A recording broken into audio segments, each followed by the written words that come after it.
Welcome, everyone, to tonight's event. We're glad you're all here, and we are eager to get started.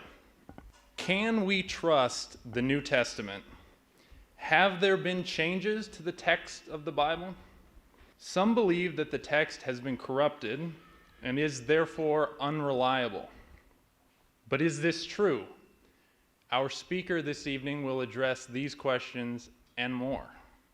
My name is Abraham Schwartzrock. I'm a junior majoring in physics and a student member of the Ratio Christi chapter here at SDSU. And I'd like to welcome you to our 4th annual Veritas Forum at South Dakota State University. Welcome. Along with the lead organizer, Ratio Christi, we have the Navigators, Crew, InterVarsity, and Equip campus ministries as tonight's Veritas Forum partnering student groups. We're furthermore glad to host this fall's forum in conjunction with the SDSU Department of History, Political Science, Philosophy, and Religion. If you saw, I had to check the title, check my notes halfway through the title, that's how you know it's a Department of Substance. This evening's Veritas Forum is a lecture to be followed by a moderated Q&A. We invite everyone to ask questions at the mics after the lecture. A word on the Veritas Forum. Veritas is Latin for truth, so we're here tonight for a real discussion connecting truth to our hardest questions and our deepest beliefs. For those here who would identify as Christians, we hope that you will be challenged to examine your faith with intellectual honesty and rigor. For those who come from another faith perspective, we hope that you likewise will be challenged by tonight's lecture and will examine your faith perspective with intellectual honesty and rigor as well. The Veritas planning team aims to create events that are relevant, thought-provoking, and engaging to people of all backgrounds and beliefs, and we ask for your help with that. Please note the survey card of an appearance very similar to this, which should have been placed on your seat unless you're one of the unfortunate few for whom these ran out in the back. You might scour for an open seat, which probably has one later, because we'd love to get your feedback. We'll provide a time to fill these out, and that will be towards the end of the event tonight, and ushers will proceed to collect them. Lastly, if you want to continue the discussion after tonight's forum, you are invited to stick around for snacks and drinks out in the foyer. You can also visit our Ratio Christi meeting this next Monday, not Native American Day. We will meet every Monday that there are classes at 5:30 p.m. in Daktronics Engineering Hall, room number 317. We'd love to have you join us this semester as we are discussing topics related to those of this event. The title of this semester's focus is The Historical Argument for Jesus. Now, I'd like to introduce our moderator, Dr. Michael Burhow, for this night's proceedings. Dr. Burhow is actively engaged with our lead sponsor, Ratio Christi, and is a lecturer in philosophy and religion here at SDSU. His research is primarily in the philosophy of religion and science, and he is the author of a book entitled Dysteleology, a philosophical assessment of the problem of suboptimal design in biology. I can see your faces are simply alight and dancing with wonderstruck curiosity at the prospect of being regaled by that work. So I'll inform you that it's scheduled to be published with the publisher Pickwick in 2019. You know, maybe this is more of a stern crowd and they're biting at the bit to give him a harsh and scathing critique. Either way, be on the lookout in 2019 for that work. Would you please join me in welcoming Mike Burhow as he introduces tonight's speaker.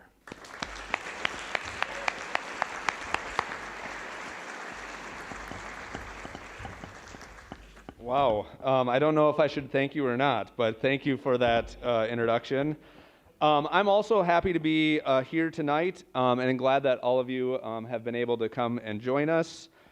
I will be helping moderate tonight's discussion. That's my role. And so one of the things I want to encourage all of you to do is, as you're listening to Dr. Wallace, to be taking notes and thinking of questions that you could ask him after his lecture. As Abe mentioned, there will be a way to submit your questions via your phones, but there's also going to be mics going around during the Q&A time, so if you want to ask questions in person, you can do that as well. Tonight's speaker is the founder and executive director of the Center for the Study of New Testament Manuscripts.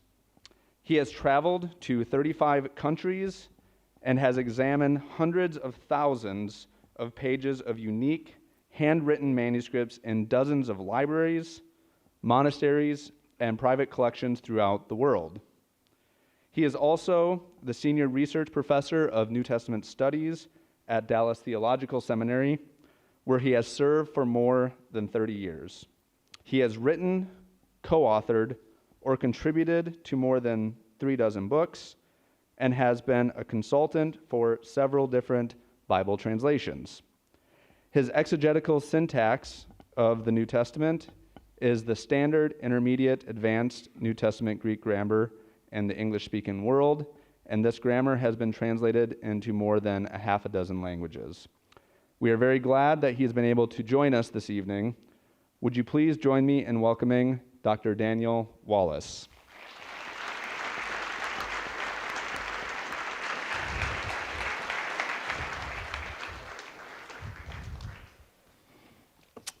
Thank you, Mike. Good evening. This is a good-sized crowd. Is it still raining outside?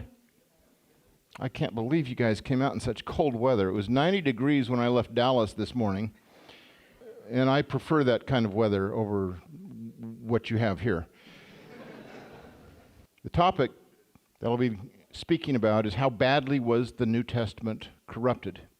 It's not a question of whether it was corrupted, but it's a question of how much it was corrupted and how badly it was corrupted. This is something we'll get into in quite a few details. I tend to give in my lectures a long preface that takes about 90% of the time, and then I get into the substantive points in the last 3 minutes. So just hang on, you'll get there at some point. I want to begin by telling you the story about a young man named Andrew, Brother Andrew. He was at what they would consider the equivalent of a seminary or a theological institute in the 9th century in central England.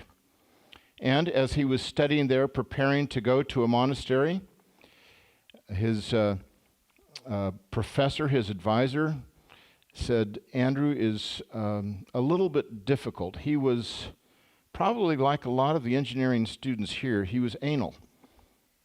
And did I say something about Abe? I didn't mean that. Where is he? Oh, there you are. What's your major again? Physics. It's close enough. Okay. So Brother Andrew was a detailed-oriented person, and when he got finished with his theological education, the professor wrote a note, a recommendation letter to go to the abbot of the monastery where he would serve for the rest of his life. And so when he got there, and this is how letters of recommendation used to be done, is that the person who was being recommended would actually be carrying the letter, and the letter would, of course, be sealed with wax so that person would not be able to open it.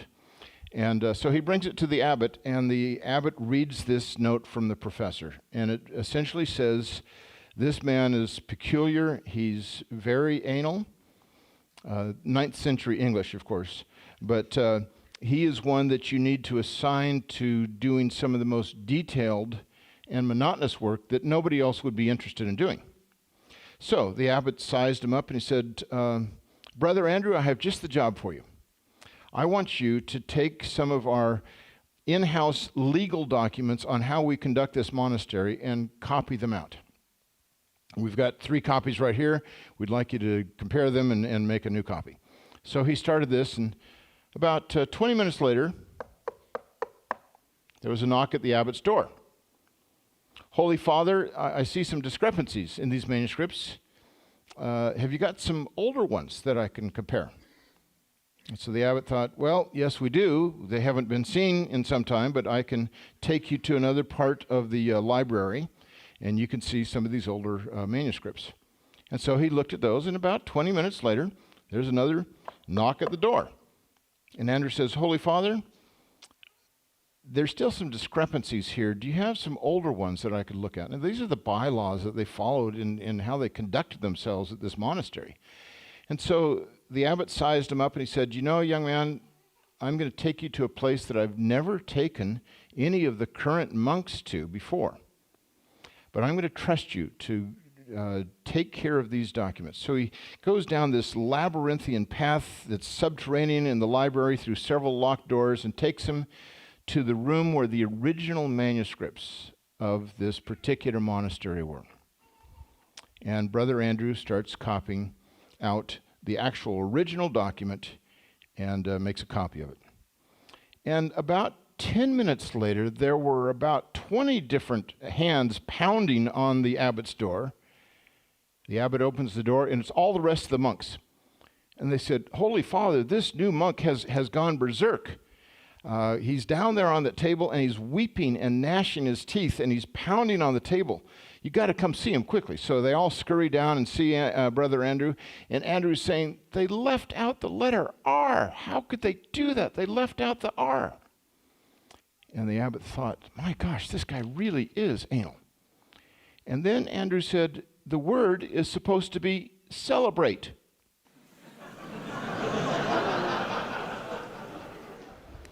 You guys still haven't gotten it yet, have you? I think we have some Indus here. Indies, undies, is that what you want to call them? Undies?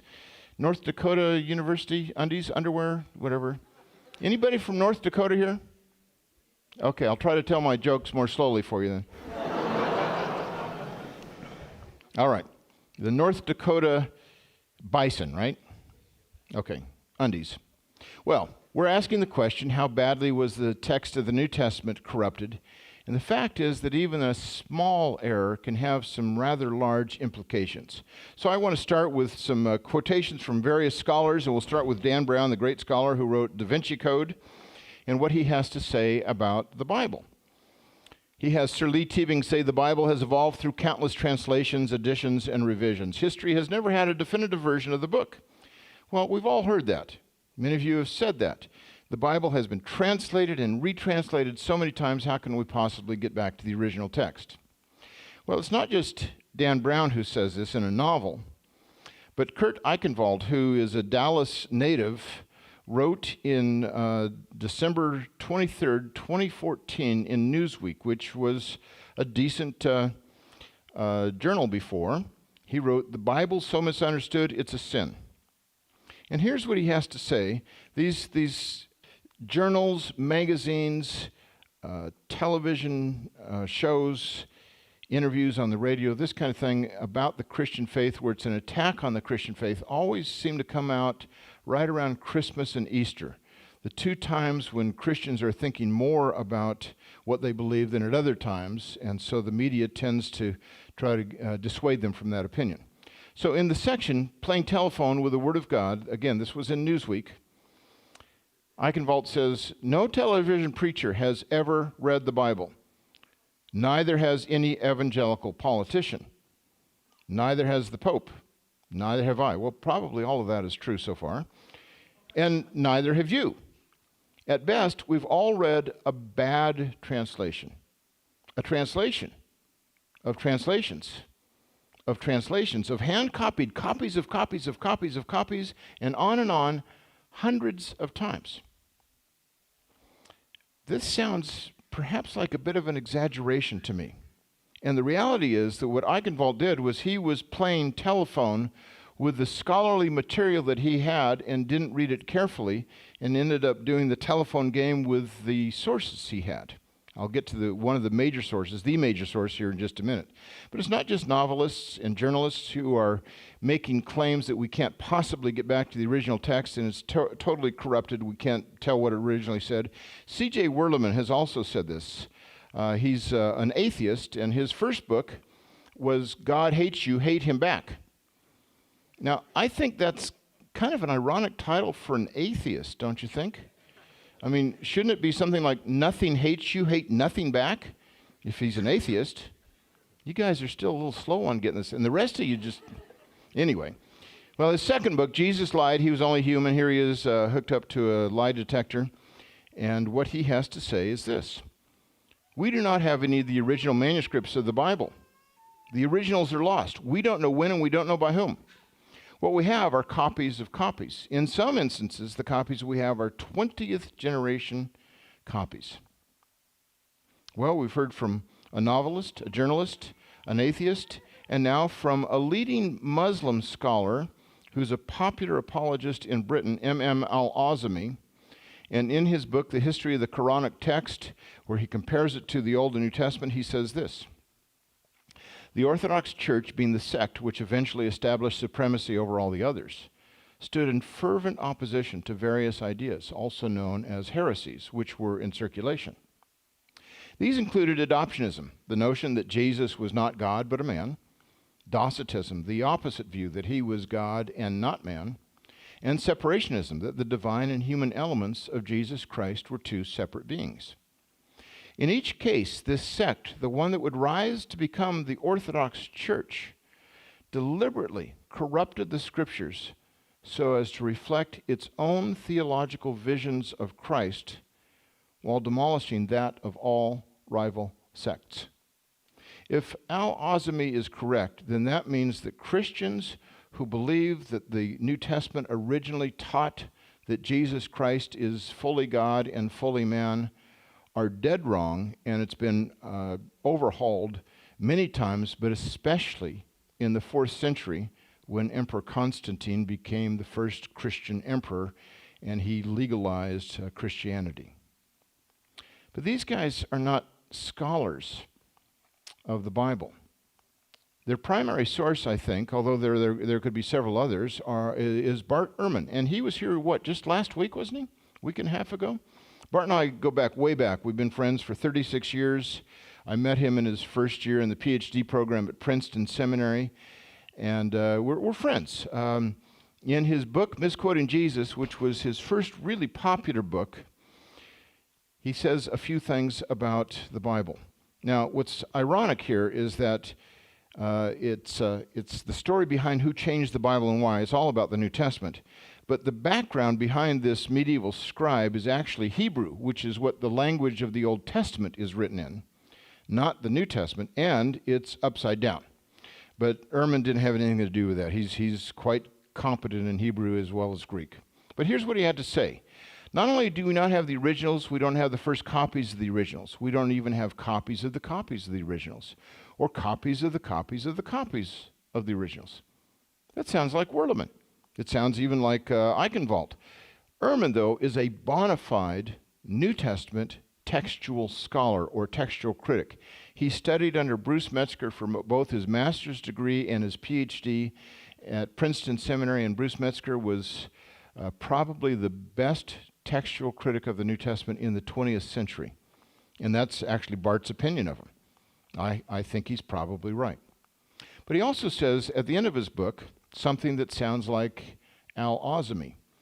The more I studied the manuscript tradition of the New Testament, the more I realized just how radically the text had been altered over the years at the hands of the scribes. It would be wrong to say, as people sometimes do, that the changes in our text have no real bearing on what the texts mean or on the theological conclusions that one draws from them. Well, that's really a primary source, but there are others who say something similar. But as we begin this study, what I want us to note is that we have some people that have this radical skepticism that really gets inflated when it gets even beyond Dr. Ehrman. So that they're saying, you've never read the Bible, I've never read the Bible, it's been translated so many times, as if each time it's translated, the older translation is thrown away. Every time a manuscript is copied, they must have burned that first copy. Some attitudes that if they just thought about it for 5 minutes would realize are completely false and certainly not in line with all of the historical evidence that we have. There's two attitudes, though, as we look into this data that I want us to avoid as we begin this. The first is radical skepticism, which we've already seen some quotations from. The second, though, is absolute certainty. And that's an attitude that Christians especially, and I suspect many of you here tonight are Christians, are susceptible to. There's a group that I've seen in Texas and in Ohio, and I heard that you have some here in South Dakota as well, who believe so strongly that the King James Bible is the only real holy Bible. It's the only Word of God, and anything that deviates from it, even in one word, is of the devil or something along those lines. I've actually heard people say, both in Ohio and Texas and no place else, but maybe I'll hear it tonight in South Dakota, with all seriousness, they'll say something like, if the King James Bible was good enough for St. Paul, it's good enough for me. Well, when I get that topic in Dallas, I decide we need to pitch the conversation at a level that they can understand. So I say, well, how about them Cowboys? That's where we have to go from there. The problem is that the average Christian, regardless of the translation that you use, tends toward this attitude of absolute certainty as well. You might take to church the ESV, the English Standard Version, or the NIV, or you might use the CSB or the NLT. There's all sorts of acronyms of Bible translations that are available nowadays. And you might think this is the Word of God in every single detail. Now, if you're a Christian, you should believe, most likely, that the Bible is the Word of God. But is it in every detail? Is every word in that translation the Word of God? My response to that would be, of course not. And the reason is because of a couple of things. First of all, we're dealing with translation. No two languages map exactly alike. So you're going to have words that just can't be translated exactly the same way or the same way every time in another language.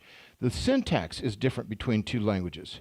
There's so many differences between languages that unless they're very, very close sisters of each other, there's going to be a lot of changes in terms of how you have to translate it to get the idea across. That's why it's been said there's always something lost in translation. But the second reason is that the text that is actually being translated changes over time. In 1984, when the NIV came out, it soon became, in about 10 years, the most popular Bible in the history of the world. The number one most popular Bible before that was the King James, and it took about 270 years to get to that place. But the NIV, I should say that 270 years before another one was published that sort of tried to rival it.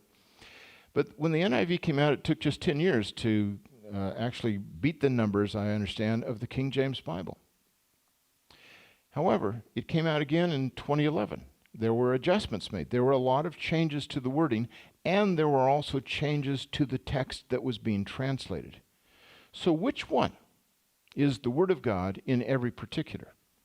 Some of you who are Christians have this attitude of absolute certainty when you really ought not to. It's not historically sensitive, and it's not sensitive to what translations are all about.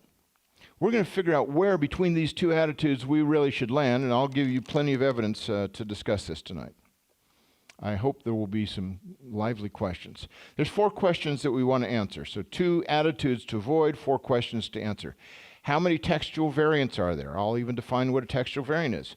What kinds of textual variations are there? That is, are they the kind that are the difference between celebrate and celibate? Are they something that's far less significant, far more significant? What kinds of variations? What's the nature of these differences? What theological beliefs depend on textually suspect passages? This, of course, is something that Al-Azami and others have said that, gee, the early church just corrupted the copies of the New Testament that they had, and we can't tell what the original said, but it certainly doesn't affirm things like the deity of Christ in the original. And finally, kind of the capstone question of all of this is, has the essence of the Christian faith been corrupted by the scribes? Now, if you're trying to figure out where we are in the lecture, this is still pre-preface. I'm almost to the preface now, though. Okay. We have another preliminary question to ask, and that is, don't we have the original New Testament manuscripts anymore?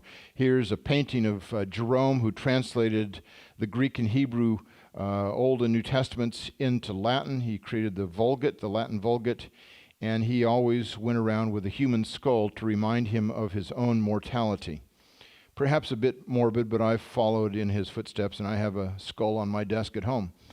It keeps children out. It's a good thing that, I do love my grandchildren, but not in my library. So anyway, don't we have the original New Testament manuscripts anymore? No, we don't. They all would have turned to dust within a century of the final compilation of the New Testament. I'm quite convinced. Why would that be? Well, first of all, they were written on papyrus, the ancient form of paper. And papyrus, even though it was more durable than our modern paper, still could not last forever. In fact, the only papyri that we have discovered that have any text on them at all have been in the driest possible climates, like Egypt or the Dead Sea, some other places like this where we do see some papyri. But in other parts of the world, they haven't lasted. Not only that, but these New Testament books, 27 different books, would have been copied and copied and copied. And so someone coming from Corinth to Rome, he has a servant, and he says, hey, my servant is literate, and he'd like to copy out this text that you've got. I understand that Paul wrote this letter to the Romans. I'd like to get a copy for myself. So while the servant comes and copies this out, he's having exposure to that original manuscript, and more people just did this as an occasional thing. Finally, we get professional scribes that came later. But what that did was it meant that the originals would have been copied many times over, not just one copy going to the next generation, but several people would have copied the originals. But because of that, those originals would have worn out, and I'm convinced within a century they would have all just turned to dust. So we don't have the originals anymore. Well, what if all the manuscripts that we had, though, were exactly alike? If they were all exactly alike, we'd say, well, we guess that that's probably what the original says, but we really can't tell. Like with Muslims and the Quran, many Muslims claim that every copy of the Quran is exactly like every other copy. That actually is not true. I've seen copies of the Quran that are different from each other, and they also have erasures that have been changed several times, frankly, at times. So our manuscripts do not agree with each other completely. Not only that, but there are no two New Testament manuscripts that agree word for word. There are not two that do this. The two closest we have from the first millennium disagree between 6 and 10 times per chapter. You extrapolate that out over the whole New Testament, which would be about 260 chapters, that's a couple thousand differences for the two closest old manuscripts. So precisely because of the disappearance of the original and because of the discrepancies among the copies, we have to do what's called textual criticism to arrive at the original wording of the New Testament. So another preliminary question. I think this is the last of the pre-preface, and we're actually getting into the lecture. What is a textual variant? It's any place among the manuscripts in which there's variation in wording, including word order, omission or addition of words, even spelling differences. All those count as textual variants. What doesn't count is capitalization versus lowercase or punctuation, and the reason is because the original manuscripts were all in capital letters most likely, and there was no punctuation. So that makes it a little bit tricky. In fact, there were no word breaks. They just had to try to figure that out. But actually in Greek, that's not nearly as difficult as it sounds. So this is what the variants are. Let me start with question number 1 then. How many variants do we have? Well, there's one way to measure this that Bart has been fond of saying, and this is one of the times that he actually understates the situation. Words in the New Testament. There are approximately 138,000 words in the Greek New Testament. Or if you were Brother Andrew, he would say there are 138,162 words in the Greek New Testament because that's what shows up in our standard text today. So 138,000 words in the New Testament. What Bart likes to say is there are more variants in the manuscripts than there are words in the New Testament. That's a big understatement. The latest figures are that we have about 500,000 textual variants in the manuscripts. Just the Greek manuscripts we're talking about, not other languages. The New Testament was translated into several different languages. We have quotations by it by people known as church fathers, patristic quotations. Just the manuscripts alone, we have far more variants than we do have words in the original. If this was the only piece of data we have, those of you who are not Christians would be rejoicing. Those of you who are Christians would be slitting your wrists. We have some more information, though, to tell you about.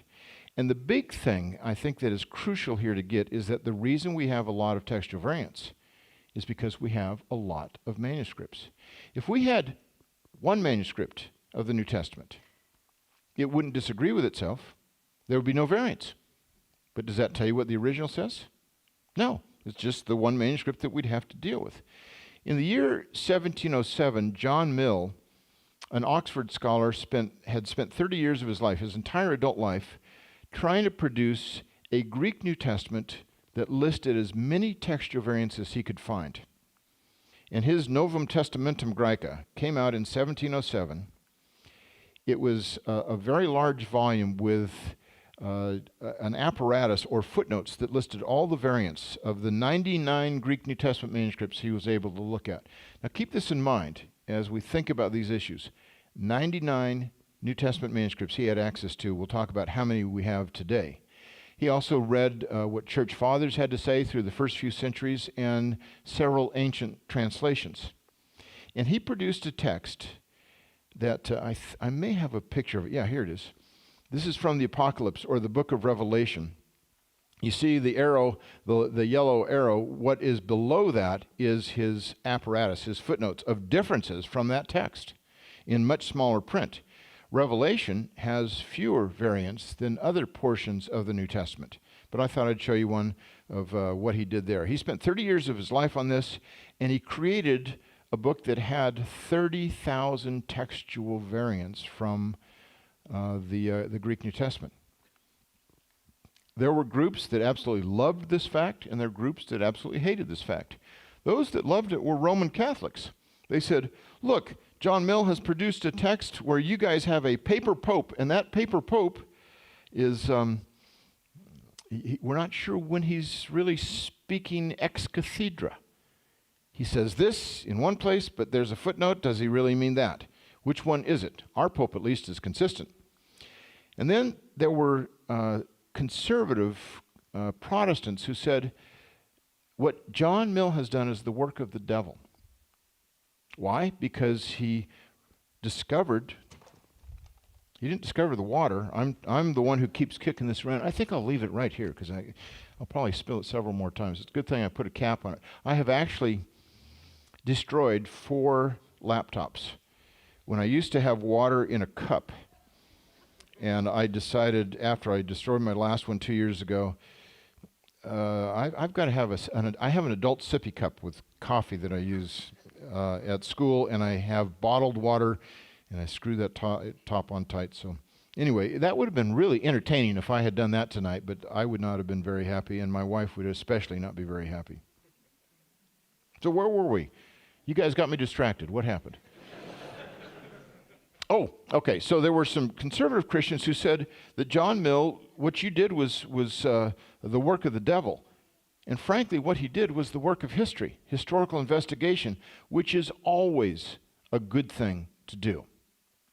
One of the things that I try to impress upon my students is that we need to be in the pursuit of truth at all costs and go where the evidence leads. John Mill brought him to a place where he said, I'm not sure what the original text of the New Testament is, but I'm a lot closer at getting to what that original wording is by listing all these textual variants. Now we can see the data laid out.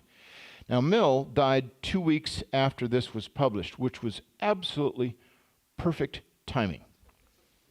When I publish my magnum opus, I want to die 2 weeks later so that I can avoid all the criticisms. 6 years after this, though, there was a man who came to his defense, a man by the name of Richard Bentley, and he was a brilliant scholar at Cambridge. He's universally recognized as light years ahead of his time, and he wrote this book, Remarks Upon a Discourse of Free Thinking, where he talks extensively about John Mill's work. And he said, if there had been but one manuscript of the Greek Testament at the Restoration of Learning about 2 centuries ago, back in the early 1500s when we had our first published Greek New Testament, then we would have had no various readings at all. And would the text be in a better condition then than now that we have 30,000 variant readings? It is good, therefore, to have more anchors than one, and another manuscript to join the first would give more authority as well as security. So what Bentley is saying is the more manuscripts, the more variants. The more variants, the better able we are to determine which one gave rise to which other variant. Even if you have two from the same age, we can tell that. If they're exactly the same date, we can tell that there's a reading that must be antecedent to the other one. Well, today we have an embarrassment of riches, far more than 99 manuscripts. And here's the latest data that we have on the New Testament manuscripts. In Greek alone, the official number is 5,865. Now, I need to adjust that to about 5,500 because that official number, which comes out of Münster, Germany, there's an institute that's the official cataloger of these manuscripts. They recognize that some of these manuscripts have disappeared, and some of these manuscripts are actually a part of another manuscript that each section got a different catalog number. I won't get into the details, but basically we have about 5,500 Greek New Testament manuscripts. So if you're at Starbucks tomorrow and somebody says, I heard that we had 5,865 Greek New Testament manuscripts, you'll say, no, that's really the number is about 5,500. You can correct them. And I'm sure anybody who goes to Starbucks is acquainted with these numbers. That's what the New Testament was originally written in, Greek. We're talking about manuscripts prior to the time of the printing press and the first published Greek New Testament on a printing press, which was 1516. The New Testament immediately spread throughout the ancient world, and by the end of the 2nd century, we believe, it was translated into Latin. And Latin started to take off. It became the lingua franca of all of Europe, and so we actually have more manuscripts in Latin than we do in Greek of the New Testament. About 10,000 Latin manuscripts. Not only that, but the New Testament was translated into a number of other languages. Coptic, which is an ancient language, it's Egyptian hieroglyphics put into Greek letters with a few extra letters just thrown in for fun and to confuse modern students who are trying to figure out the verb system of Coptic. I'm not going to speak any further from personal experience, but it's been a royal pain. So we have Latin manuscripts, we have Coptic, we have Syriac, we have Armenian, Arabic, we have Hebrew manuscripts, Old Church Slavonic, Georgian, Gothic. There's a lot of different languages that the New Testament was translated into before the time of the printing press. And conservatively, we could say there are between 5,000 and 10,000 manuscripts in these other languages. Again, not based on a printed edition. These are all handwritten manuscripts. Now, if you had a magic wand and you could just wipe all of these out in one fell swoop, we would still not be left without a witness. And the reason is because of the church fathers. Starting in the late 1st century, we have church fathers who comment on the New Testament. There are even one or two fathers who may have written their works before the New Testament was completed. So they comment on the New Testament, and as time goes on, they write more and more comments. They would write whole treatises on the book of Romans. Origen, for example, 3rd century, middle of the 3rd century, wrote a 15-volume commentary on Paul's letter to the Romans. We don't have the full thing anymore. We have Rufinus's 10-volume abridgment in Latin. So we're talking about, these folks simply did not have the gift of brevity. Kind of like me, with my preface, it goes on forever. But they did comment on the New Testament. They wrote theological treatises. They did homilies, sermons, commentaries, all sorts of material about the New Testament. And many times they even discussed textual variants. And they said, actually, the oldest manuscripts don't have this word, but the more recent ones do have it. So they could discuss those things, and we could pinpoint a time and a place when certain manuscripts had variants. So they're extremely helpful. But if you had a magic wand and wiped out all of these other witnesses, you could virtually replicate the entire New Testament many times over just from the writings of the church fathers. And several decades ago, the quotations that have been documented have come to well over 1 million quotations of the New Testament by these church fathers. Now, we're talking just about New Testament manuscripts. What about other literature? And that is going to come after this quick aside. You can see I don't have my presenter's notes up. I'm following this just like you guys are. So if I get lost, I'm gonna blame Mike for that, I think, if that happens. Anyway, a quick aside on the Center for the Study of New Testament Manuscripts. I want to talk about this institute, CSNTM. CSNTM.org is the website where you can see hundreds of thousands of pages of Greek New Testament manuscripts, and even some discussions in English that may be helpful. But you'll see some amazing things there, because we have contributed to the number of known Greek New Testament manuscripts significantly since we started in 2002. What is CSNTM? It's an independent, nonprofit institute founded in 2002 based in Plano, Texas. We have two primary objectives: to digitally preserve all Greek New Testament manuscripts. That's 5,500 Greek New Testament manuscripts and counting. It's about 2.5 million pages of manuscripts. And we want to provide these images free for all time, in order to help determine the exact wording of the original New Testament. Well, in the beginning, there was microfilm, and it was not good. This is what scholars had to use to figure out what these New Testament manuscripts said. They couldn't go to all these libraries and monasteries throughout the world to find the manuscripts. They had to go to places where the microfilms had been done. And there was one location, Münster, Germany, that had done 90% of all the manuscripts on microfilm. This was one of the more recent microfilms they did of a manuscript of the Gospels, and they had to use a reverse image because the positive image was even harder to read. This is not easy to read. Even from my computer, it's not easy to read. You see that little box with dots and blobs? That's a marginal note, and I think what it is, based on this image, is the scribe probably had left out a verse, and the scribe has put a note in his text, typically an asterisk, and he puts an asterisk in the margin saying, this belongs right here. But with microfilms, we could never read that. Scholars that have had to deal with microfilms just ignore the marginal notes because it's too small. You can't read it. So, then came digital photography, and it was very good. Here's a page from Romans. That's not a digital photograph, but from a manuscript that's on the island of Patmos. And then we have one of our early cameras photographing it as well. Same page. And it's much, much easier to read. This manuscript has become so important, it has helped to shape the text of 7 letters in the New Testament in terms of what we think the original text said, because this manuscript was virtually unreadable before. And now with these digital images that we've taken, it can be read much more easily. So let me just give you some accomplishments of CSNTM to date. Since this is a captive audience, I can go on. And in fact, I'm going to show you all 500,000 images we've taken so far. Just sit tight. You know, there's snacks out in the hallway, but you'll get those probably Tuesday. So we've digitized over 500,000 pages of New Testament manuscripts. We're the world's leading institute. Tiny institute.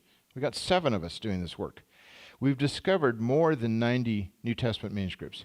In the last 16 years, that's more than all the institutes in the world combined have discovered. And we've also trained dozens of grad students to work with manuscripts, many of whom have gone on to get their PhDs and are now leading the charge in this whole discipline of textual criticism. So we visited a number of sites, about 45 sites so far.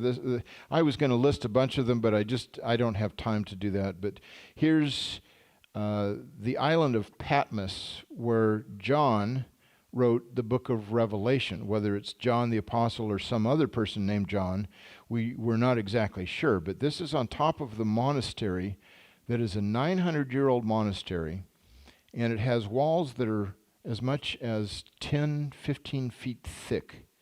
We've spent a lot of time on Patmos digitizing the manuscripts at this monastery.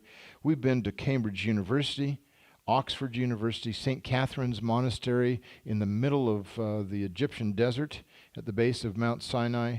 the National Archive in Tirana, Albania. We've been to Iași, Romania. We even went to Transylvania, Romania. That was fun. And a number of sites. The Biblioteca Medici Laurentiana in Florence, which is the only library that Michelangelo ever designed. We've been down to Australia and New Zealand to photograph all of the Greek New Testament manuscripts in those two countries. And there's quite a few in North America as well. We've really been in a number of different sites. You're just going to have to trust me on that. Here's some example photographs of what we've shot. And this is VGA, so the quality isn't quite as good, but I think you get a sense that this is pretty amazing stuff. Handwritten manuscripts. Isn't that gorgeous? It really shows how much these scribes valued the Bible. They didn't treat other documents this well. This is another one it says from the Gospel according to Matthew, and it tells you what day, what Sabbath, or what Sunday you're supposed to read from this Gospel. And that's about a 1,000-year-old manuscript with the color still gorgeous. Here's the oldest manuscript of Paul's letters to all of his letters, and this is Galatians at the very bottom of it. This is actually the first page I had when I started the lecture. And the text down there can barely be read. Older photographs of this, it couldn't be read. CSNTM is actually republishing this papyrus and others, 3 of the earliest manuscripts we have of the New Testament, and we are discovering literally thousands of letters that could not be seen prior to digital photography. It's a very exciting thing. Okay, that's enough of my shameless advertising. So now back to the number of New Testament manuscripts. But we have contributed to that fund almost 100 manuscripts. The New Testament, if you were to compare it to the average classical work, what would we end up with? Well, the average classical Greek writer has less than 15 copies of his works still in existence. You stack them up, they're about 4 feet high. So how would that compare to the New Testament? I thought about this, about how can I express this visually? So I thought, well, the average classical work, it's kind of like this podium, about 4 feet high. This is actually a photograph of this very podium. And then the New Testament, what could I use to illustrate that? Well, how about the Empire State Building? And I have to add in New York City, to those of you who are, I guess, USD students, is that right? Because you don't know where it is, but anyway. But that's not to scale. Now I'm going to show you this to scale. Here's the podium. Okay, now you can see it. See that dot? It's about a pixel. It's 4 feet tall. And here's the Empire State Building, 1,454 feet tall. But it's not just one Empire State Building. So you have the average classical author. He's got manuscripts that stack up to one podium. The New Testament, we're just talking about the Greek and other versions, just like we are for the classical authors. And we're not talking about the Church Fathers quotations. I have no idea how to quantify that. It's not just one Empire State Building. It's 4.5. That's 6,600 feet tall, 1.25 miles high, versus 4 feet high. So you can understand why scholars speak about having an embarrassment of riches when it comes to the New Testament. And you can understand why we have far more textual variants for the New Testament than any classical authors have of their works, because we have a whole lot more manuscripts than they do. I was going to talk to you a little bit about Greco-Roman historians and biographies. I'll just touch on this briefly. You could go through and see a number of historians and biographers, which is very similar to the genre we have for the New Testament. And we've got Pliny the Elder right around the time of the first, when the New Testament was written, Plutarch's Lives, Josephus, the historian for Judaism at the end of the first century, Polybius, Pausanias, who wrote a geography of Greece, and we have either no manuscripts or just small shreds of manuscripts for 700 years for Pliny, 800 years Plutarch, 800 for Josephus, etc. These are well-known historians and biographers. They are not just the average classical authors. Then there's Herodotus and his histories. We do have some fragments, but not much, for 1,500 years. Xenophon's Hellenica. We're waiting 1,800 years before we get anything more than a few scraps of papyrus. If the New Testament were in that kind of shape, it would be like saying the first substantial copy of the New Testament, of any portion of the New Testament, more than just a few pages, was written at about the same time that the Wright brothers invented the airplane. That's when skeptics would have a claim that we can't possibly get back to the New Testament. And even then, I'm not so sure that claim would be that impressive, because scholars who work with these other ancient texts, they say, this is the best we've got, and we're pretty darn sure that it comes close to what that author originally said. So when you think about the New Testament, we've talked about the number of manuscripts, but how far back do they go? Well, let me talk to you about the discovery of P-52, which for those of you who are older folks, you know about the P-51 Mustang in World War II. This is not an airplane. This is Papyrus 52. And it's a manuscript that was discovered in 1934. But let me go back 90 years prior to that. In 1844, there was a scholar at Tübingen University in Germany named Ferdinand Christian Bauer. And Bauer, using Hegelian dialectic, basically thesis, antithesis, synthesis. You've all heard that, right? You're familiar with that. Like when a father tells his daughter, you will not have a tattoo on your body. And she says, yes, I will. Thesis, antithesis, and then the synthesis is she gets a tattoo. But, well, it doesn't quite work out that way for Bauer. But he studied under Professor Hegel. This is in the 1700s, 1800s when he was there. And he decided that on basis of this philosophical construct, the New Testament was dated very, very late. And the Gospel of John in particular was extremely late. He dated the Gospel of John to about 160 or later, AD 160. Well, that's a long time after John would have lived. And consequently, Bauer argued that there's nothing of any historical reliability in John's Gospel. That view, or a view close to that, held sway for nearly 100 years in European scholarship, until a man named Colin H. Roberts, freshly minted out of his doctoral program, was going through some scraps of papyri left by his predecessor at the Manchester University's John Rylands Library. And he came across this scrap of papyrus. The actual size is about the size of a credit card. And on one side, he noticed it was John chapter 18, verses 31 through 33. On the back side, John 18, verses 37 and 38. What that told him was that this manuscript was originally written on a codex.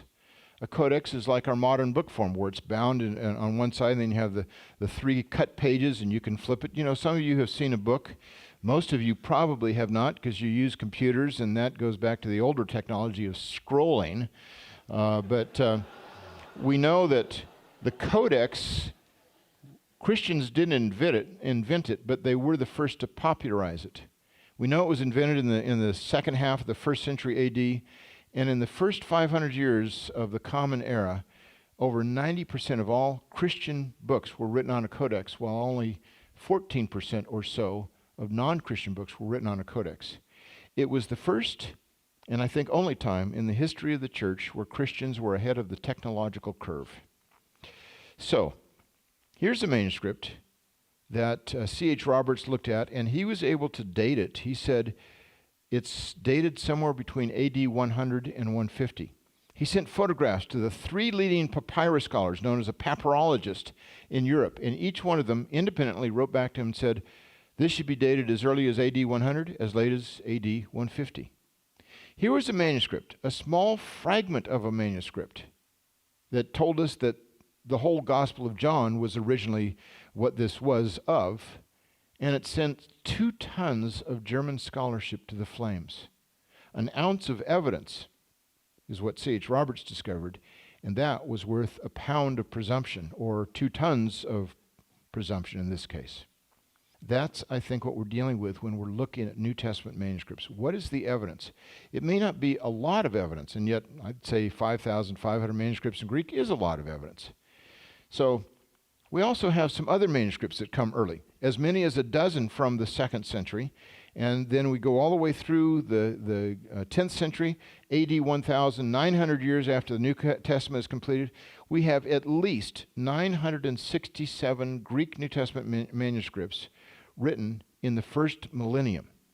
Now, what if you were to compare that with the average classical author? Within 900 years of the New Testament's completion, almost 1,000 manuscripts, as we just saw. Within 900 years of the average classical author's writings, there are 0 manuscripts. You saw that for some of these better-known authors. 1,200 years, 1,500 years, we're waiting a long time before we see any copies.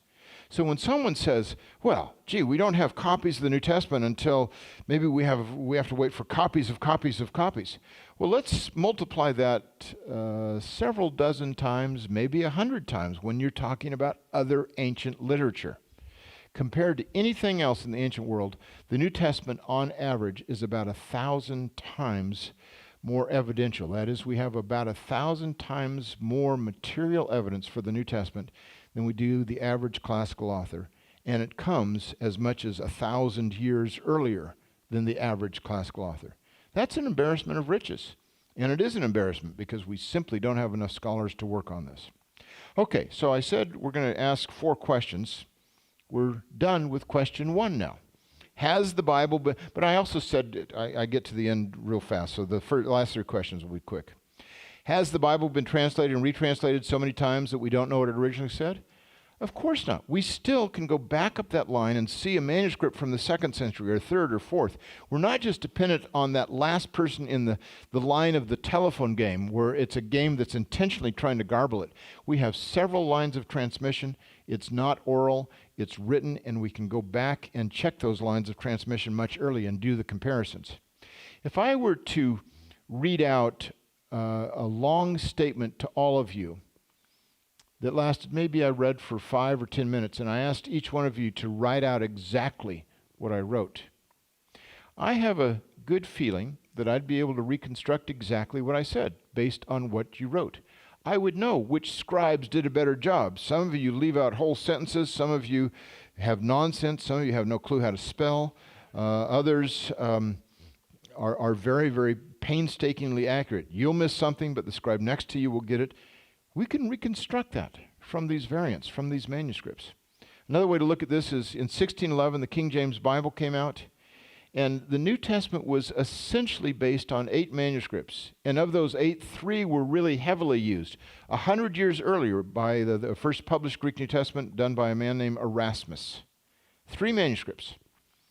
The oldest of these was 11th century, and he didn't trust that one very much because he thought it was more corrupt. He didn't know how old it was. He had no idea how to date it. Now, in 2018, we have 5,500 manuscripts plus, and our oldest go back to the 2nd century.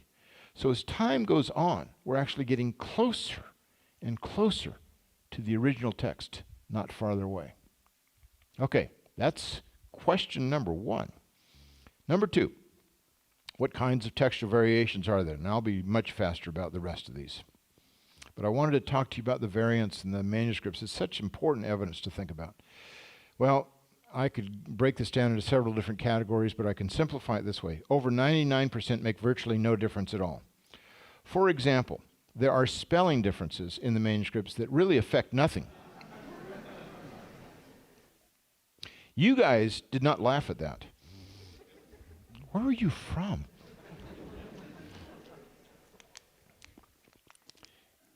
John, or the author of the 4th gospel, the Gospel of John, was a very creative speller. He spelled the same exact word 3 different ways within the space of 8 verses. I don't know how he could have pulled that off, but my brother was a creative speller, is a creative speller. He one time wrote a check out to me and misspelled his own name. I wonder if that was intentional, because it's kind of hard to cash. But anyway, these don't really affect anything. They can't even be translated. There are so many different kinds of things that don't get translated, difference in word order, spelling differences, other things. And so I have a question for you Greek geeks. How many ways are there to say John loves Mary in ancient Greek? Well, let me give you some issues. Now, if you don't know Greek, you still need to write the answers down because this will show up on the exam tomorrow. There's word order differences. Greek can put it in any order it wants. John loves Mary, Mary loves John, loves Mary, John loves John, Mary. It doesn't matter because Greek is a highly inflected language. You tell what the subject is by the end. You tell what the direct object is by the ending. And the Greek definite article, the word the, occurs with proper names. We don't know exactly why. I wrote my master's thesis on when the article does not appear in Greek. I spent over 1,200 hours writing that thesis. I wrote my doctoral dissertation on when it does appear in Greek. These two works could cure the most hopeless insomniac. We have the article in the Greek New Testament is far more common than any other word. 1 out of 7 words is the in Greek. And we still don't know why it's used with proper names.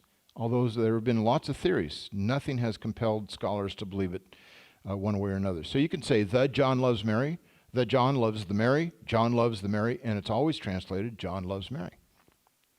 Then there's differences in spelling. For example, the name in John, for John in Greek either has 2 N's in the middle or 1 N. Every time we see it, there are some manuscripts with 2 N's, some with 1. Ioannes or Ioannes. Pronounced the same, spelled differently. So how many ways are there to say John loves Mary in Greek? There's 8 different ways. I had to obviously put this in Greek. If I put this in English, it would say John loves Mary each time, and so you wouldn't get a sense. So you need to, I'll give you a little time to write these down so you have the data. It's not just this number of ways. There's another 8 ways to say John loves Mary. Same word for loves each time, and it's always translated John loves Mary. It's not Mary is loved by John. Every verse, every sentence, is translated John loves Mary. And some more ways, and more. I can assure you these are all different. This took me 8 hours one day to come up with this. So I hope you appreciate this. Yeah, I'm anal like Brother Andrew, I know. 96 ways to say John loves Mary in Greek without changing the basic meaning at all.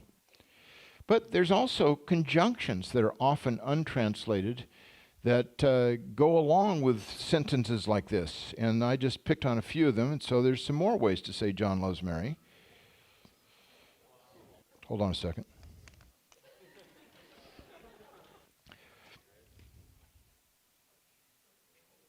"384 ways to say John loves Mary in Greek without changing anything. Now, there's actually more ways, but after 8 hours, I felt that I proved my point.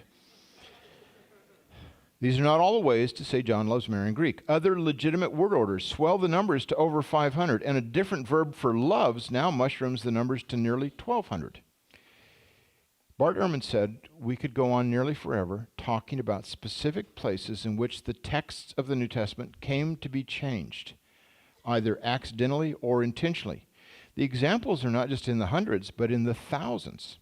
He's absolutely right. And if we talked about these, that would cure the most hopeless insomniac. If we can say John loves Mary over 1,000 times in Greek without substantially changing the meaning, the number of textual variants for the New Testament is meaningless. It's a meaningless number. What counts is the nature of these variants. What really is affected? And the smallest category of variants are those that are both meaningful and viable. That is, they change the meaning to some degree, and they have a good chance of being authentic. That's what we mean by viable. Less than 1/5 of 1% of all textual variants fit this group. Here's a way to represent it. The big blue box is the number of textual variants we have.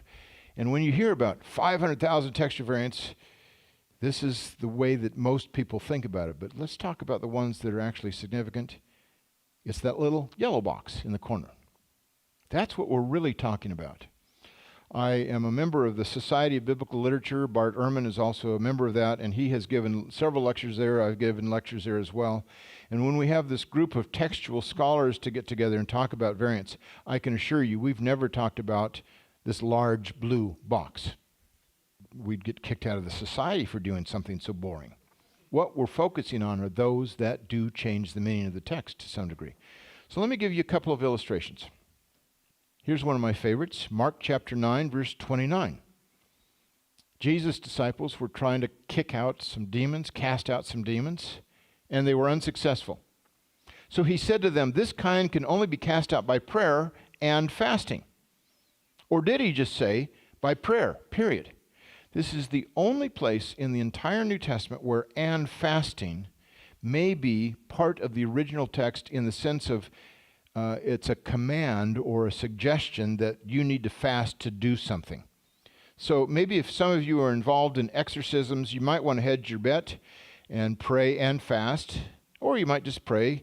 Most scholars think the original text ends with prayer, but maybe it also is fasting. And of course, just looking at me, you can tell that I agree with the shorter text, but let's not talk about that further. Let me pick a passage that everybody is much more familiar with. Revelation chapter 13, verse 18, the last book of the Bible. Let the one who has insight calculate the beast's number, for it is the number of a man, and his number is 666. Is that really the number of the beast? In 1843, a manuscript was deciphered that had not been able to be read before because it was from the early 5th century, about AD 400, and it was scraped clean by a scribe several hundred years later who wrote on top of it.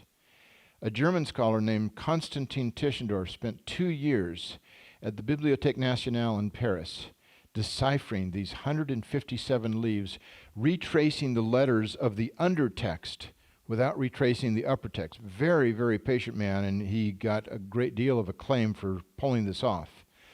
This manuscript, codex, it's known as a Frami Rescriptus, has become the second most important manuscript of the book of Revelation that we have today. In many places, it has the original wording where the most important manuscript does not. And they kind of vie for which one. It's kind of like between Avis and Hertz for you old folks who know about how that used to be done.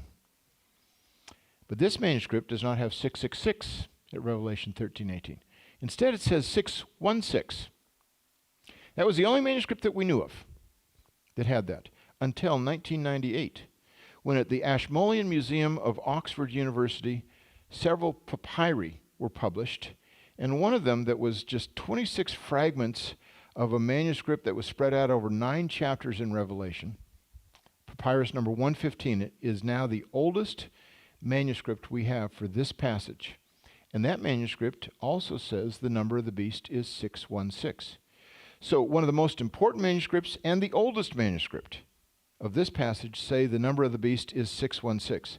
I've had the privilege of seeing both of these in the flesh, and it's been exciting. I could confirm it. I saw them under a magnifying glass, microscope, and absolutely that's what the original text of these 2 manuscripts says, is 616. Now, most scholars who've wrestled with this have said, we're not sure. We still think 666 is probably the original wording here. I don't know. Some days I wake up and I say, I think it's 616. That's what I do when I wake up. I'm sure you think about the same things.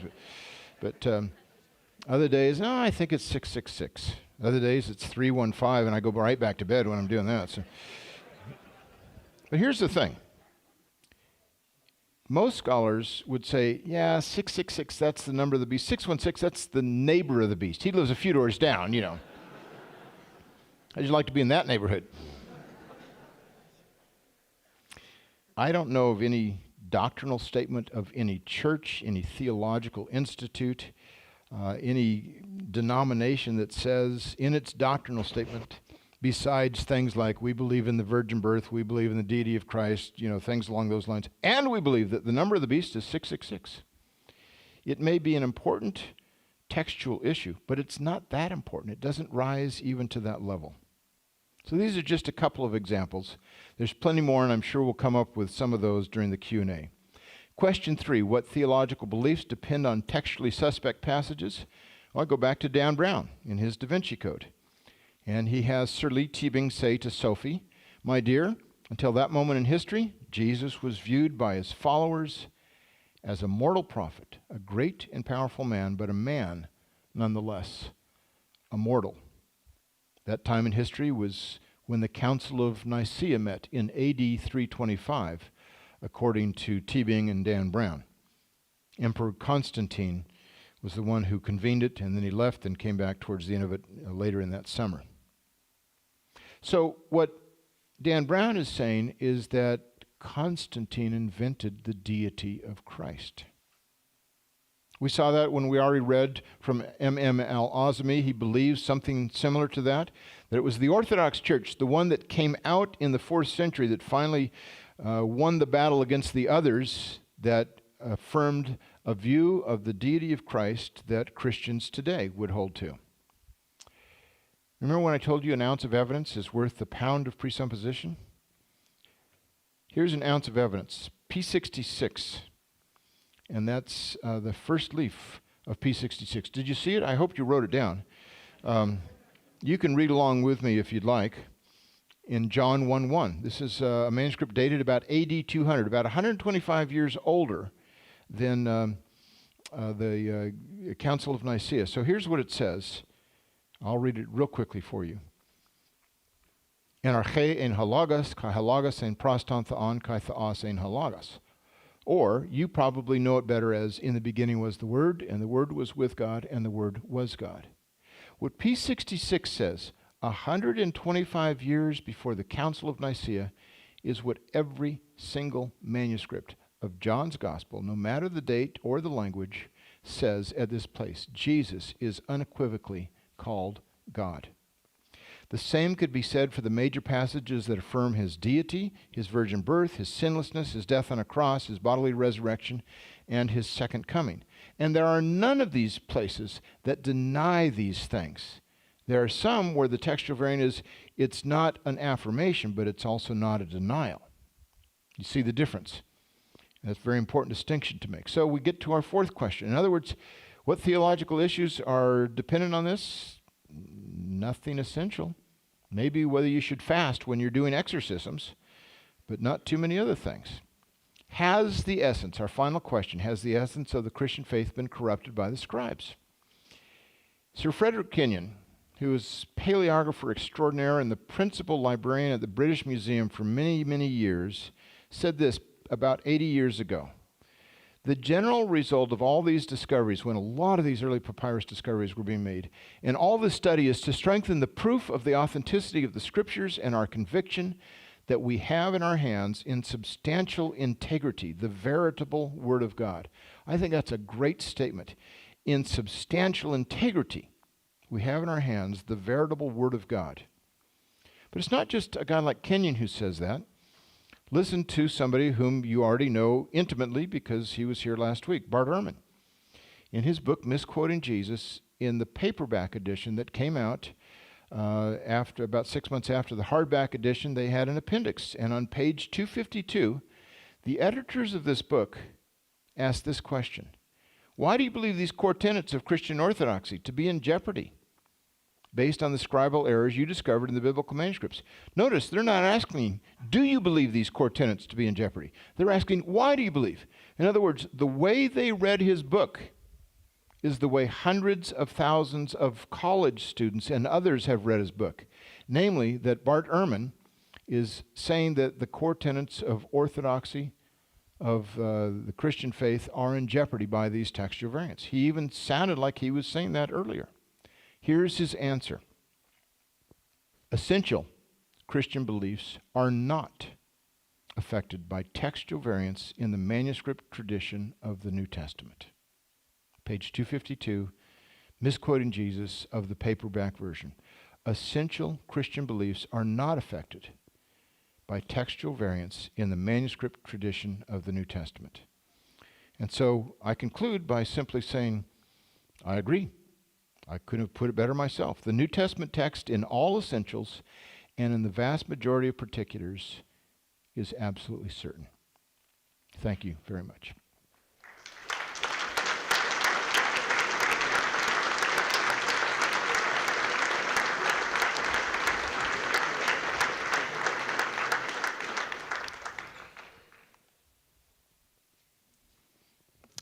We are going to move now into a time of Q&A, and we're going to start with a 15-minute Q&A with our resident biblical scholar, Dr. James Murphy. Dr. Murphy teaches here at SDSU. He actually has a class this semester, I believe, in the Gospels. And so I saw you over there taking notes, asking some hopefully what would be challenging questions where we can get the discussion going. And then after this time of Q&A, we're going to have audience questions. So I'll turn it over to you. Thank you for that. That was really, really great. I am going to lead off with a question that I asked you about earlier, and so you will have to fill the audience in on some of this. Okay. But there, in fairly recent years, there's been the discovery of another manuscript piece, or a is it papyrus? Papyrus, From the Gospel of Mark, and you kind of sort of let the world know a little bit. I did, yeah. Tip the hat on that a little bit. And as part of that, there was a question of this could be possibly our earliest witness to the Markan text at the time. And so there was a lot of discussion about, might this be something that actually dates back to the first century itself, which that would be huge. That would be huge. But so my question then essentially on that is just simply, was first century Mark really first century? Is that the assessment that we have at this time? What is the fragment? What's its size and its scope? And why was it hyped perhaps as being so significant a find? Does it still sort of live up to the hype? So there's sort of a lot of little questions. I don't think you're allowed to ask that many questions. Okay. You can simplify it to 2. That's your quota. No more. No, We're academics, right? Yeah, That's what we end up doing. Yeah, you're asking questions with footnotes just like John Mill's text. Okay. In 2012, I did make an announcement when I debated Bart at his school, North Carolina Chapel Hill. It was our 3rd debate, and I was encouraged to make this announcement. I won't get into the details of who encouraged me or why, but basically also officially authorized to do so. And at that time, my understanding was that one of the world's leading paleographers or papyrologists dated this firmly to the 1st century. I know who the papyrologist is. I respect his opinion highly. And so I said, I've got some firm evidence that this is from the 1st century. What I did not know at the time was that the group that was being represented did not yet own the manuscript, and I thought with this kind of announcement that would shoot the price right through the roof. If you actually have a 1st century fragment of any part of the New Testament written in the same century that the New Testament is, that is huge, and that would make a fragment like this worth millions of dollars. In fact, even 2nd century fragments are worth a couple $1 million typically.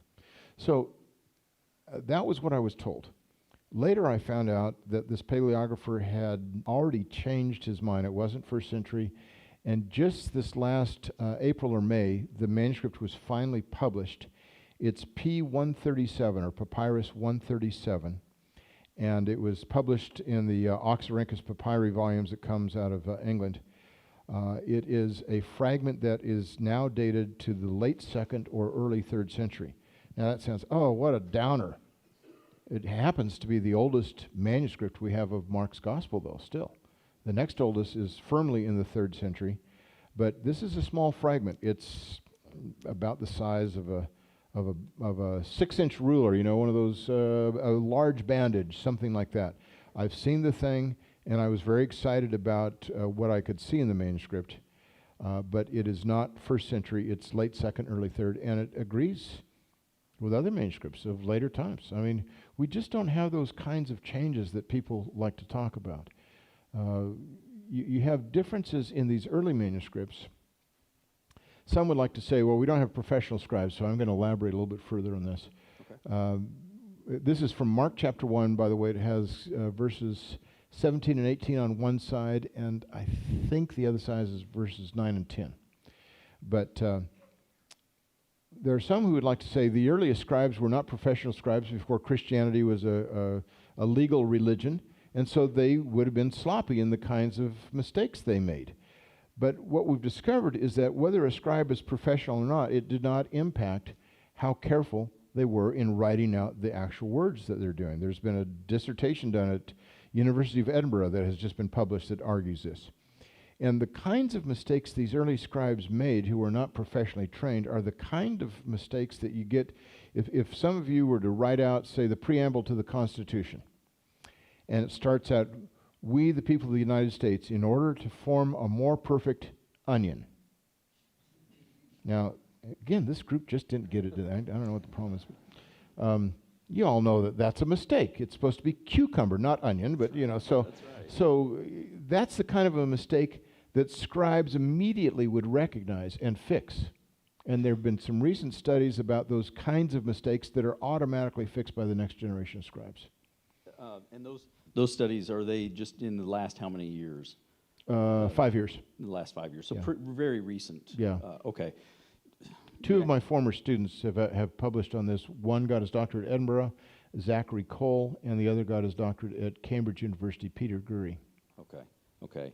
You're much too efficient because you actually just answered my second question Oh, by good. tackling that. Because I was going to ask about, because you alluded early on in your talk tonight about the early copyists were probably not trained, and so I was going to kind of follow that. So, awesome. Like, really good Zachary Cole's dissertation dealt with that specific issue. If they're not trained, does that mean that they did a poor quality job? So there is just as another example, like from 666-616, one of the examples that I'm sure, that Bart talks about in his Orthodox Corruption of Scripture is from, I think it's Luke 3:22, which is essentially, it's the baptism story, right? And so you have Jesus in Mark and in Matthew have Jesus says a particular thing which is alluding back to Psalm 2:7, right? And in Luke, we have these variants there. And I guess his essential argument is that we've got these two variants. Does it make more sense that a scribe is going to change it one way versus another? So in one reading, it reads, this is the voice from heaven says, "This is my son, in whom I'm well pleased." And I can't remember if it says, "and listen to him," or something in one of the variants. But in the other, it says, "Today I have begotten you." Right. And that would seem like that would be an example of one that does have some ramification. I think I agree with you that overall, when you take the whole scope of the New Testament, it's probably less of a big deal. But if you're just looking at that variant, there's some impact there, right? It looks like it. It's Codex Bezae that has "Today I have begotten you," and other manuscripts have "This is my beloved son," or "You are my beloved son," depending on whether it's Matthew or Mark. But Codex Bezae is a 5th century manuscript at Cambridge University, and what that manuscript says is "Today I have begotten you," but that comes from Psalm 2, which Old Testament scholars have argued is an enthronement psalm. Right. And it doesn't mean that God has adopted Jesus as his son on the day of his baptism. That enthronement meant that this is the time when someone acceded to the throne became the king of Israel. And consequently, it's not talking about God adopting Jesus as his own son. It's rather saying, this is the day that I'm making a public announcement that you are, in fact, the king, the Messiah. Okay. So it sounds like it's affecting things. When you probe deeper and look at how the psalm was actually used, then Do you it's think really in that affirming instance things. his argument that some scribe at some point saw that, and maybe knowing the Christian arguments about the nature of Jesus at the time, maybe have been more likely to change it the other way just to try to help a theological camp? Yeah, the scribes typically don't know Hebrew and they don't know the Old Testament background very well at all, these Greek scribes. So they would not know this is an enthronement psalm, that is the day that someone becomes the king of Israel or of Judah. And so they say, oh my goodness, this looks like it's saying that God adopts Jesus as his son. So we talked about the idea of adoptionism, that Jesus was not God, but he became adopted by God.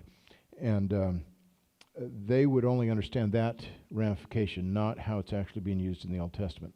And so some scribes would change that if that's the original reading, they would change it to conform more with their understanding of who Jesus is. But the reality is they haven't really changed anything, because either way you read it, it's God is saying, you are the Son of God, you are my Son, and it's not a denial of his divinity at all. So does that make sense? Yeah, well, it does to me. I don't know about, another thing to me, sort of, I mean, we had Erman here, and then now you, and some of this strikes me as more like, is the glass half full or half empty? It doesn't sound like you guys disagree on so many of the fundamentals. It's that it is almost more, it's not just preference, but it's like the glass half full. I mean, do you feel that way about it? That's exactly right. At one point, Bart said that if he and Bruce Metzger, his mentor, were shut up in a room and could not get out of the room until they both decided on what the original New Testament said, he said we would disagree in no more than about 50 places. So it's not a matter of what text we think is the original that is really the issue. It's a matter of how we interpret that text that we think is the original. And Gordon Fee, another well-known textual critic who's a good friend with Bart, said the problem with Bart's work, Orthodox Corruption and then Misquoting Jesus, is that he turns possibility into probability and probability into certainty, and then he comes up with an interpretation that just seems bizarre. So it's how he's viewing the data that he comes up with a viewpoint that sounds rather unorthodox. But I don't think that it fits with the text very well. Let me give an illustration. Sure. Okay, Bart's favorite example of Orthodox corruption is Matthew 24:36, where we read that Jesus, it's the Olivet Discourse, and he's prophesying, and he says, that day and hour no one knows except the Father alone. But he adds, neither the angels in heaven nor the Son, except the Father alone, knows when Jesus is going to return. Now, there are some manuscripts, the later Byzantine manuscripts, that would be conforming to orthodoxy, that drop the statement, nor the Son. They have, no one knows the day or the hour, neither the angels, except the Father alone. And Erman would like to argue that these scribes changed the text because it seems to impugn the character of Jesus and his omniscience. And so they cut out that line, nor the Son. The problem is twofold. First, in the parallel in Mark's Gospel, Mark 13:32, there are no variants. I mean, virtually every we know of one late Greek manuscript that drops nor the Son, but everything else has neither the angels nor the Son. So these same scribes who would copy Matthew and Mark apparently don't have a problem with what looks like a denial of Jesus' omniscience in Mark, and they would in Matthew. That doesn't make any sense. The other thing is Matthew adds the word alone about the Father, and Mark does not have that. So in Mark you have, no one knows the day or the hour, neither the angels nor the Son, except the Father. In Matthew you have, no one knows the day or the hour, not even the angels, except the Father alone. So by Matthew adding the word alone and relating it just to the Father, he's implying the same thing that Mark says explicitly. So there is no difference in the fundamental meaning. And that's his number one proof text for Orthodox corruption of Scripture. We're going to keep going with questions here, but I want to just make a note, as you're listening to the dialogue, if you do have questions, the text is now on the screen if you didn't notice, so you can text any questions that you have when we get to audience Q&A, but I'll let you gentlemen continue. Yeah, just a little bit more. So this is sometimes news to people of faith, but we widely know this in scholarship. It's widely held that that the four Gospels are not independent witnesses, like right. Four different witnesses to the same car accident. So I take it that you hold that that there's a literary dependence between yes. at least three of the four. Okay, so there's a literary relationship. Most scholars, well... And I hold to Mark and priority too. So okay, the idea that Mark wrote first and that Matthew is dependent upon Mark as a source, that Luke is dependent upon Mark as a source. Most scholars, I think, still holds somewhat to the notion there's a lot of shared material between Matthew and Luke, and so most scholars for some time have hypothesized that there may have been a now lost source that Matthew and Luke also used. Do you hold to that? Yeah, Q or Quella, source. Yeah, I think there was a source that Matthew and Luke used. Whether it's a written source or an oral source, that's difficult to tell. I think it's probably a combination. Okay. So I'll get into a little bit more thorny area than with you, perhaps. I mean, you deal with the manuscripts and the manuscript tradition. That gets us back so far. But a lot of what we also talk about in New Testament studies is that there may have been some oral tradition before things start to get put down. And so, for example, one of the things that Ehrman talked about in his remarks was not just the difficulties with the manuscript tradition, but just that there are these differences between the Gospels themselves. So when you look at, for example, there's the centurion that comes to Jesus, and he's got a servant that is really sick and wants Jesus' help with this. Matthew says the centurion comes himself and asks Jesus. And Jesus says, "Oh, I'll go to your house with you." "No, I'm not worthy of that." But Luke tells us a little bit different story, that the centurion does not come to Jesus. He dispatches people to go to Jesus to ask on his behalf. And then once they have Jesus en route, then he dispatches some more. So there are these differences within the current gospel traditions. I mean, do you talk about that in your own classes? Does that come up, or do you only deal with the differences in the New? So, in other words, there's these supposed discrepancies within the Gospels as we have them. That's different than the discrepancies in the manuscript tradition, right? Right. It is a difference, and you need to wrestle with. First, if you can try to establish the text of the original of the four Gospels, then you wrestle with what are the differences and what are they trying to tell us.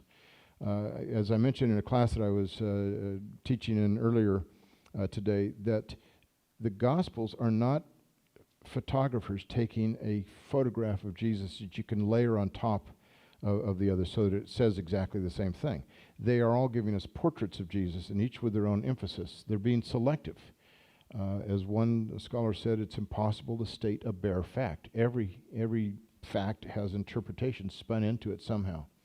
Now, Mike Lacona, whom I understand you guys have tried to get here, he hasn't come yet.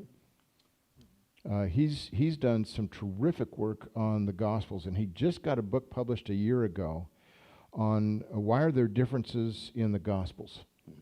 Mike spent 5 years looking at the Synoptic Gospels, that's Matthew, Mark, and Luke, and comparing the kinds of differences you have, this kind of a difference. Did the centurion come? Did he send somebody?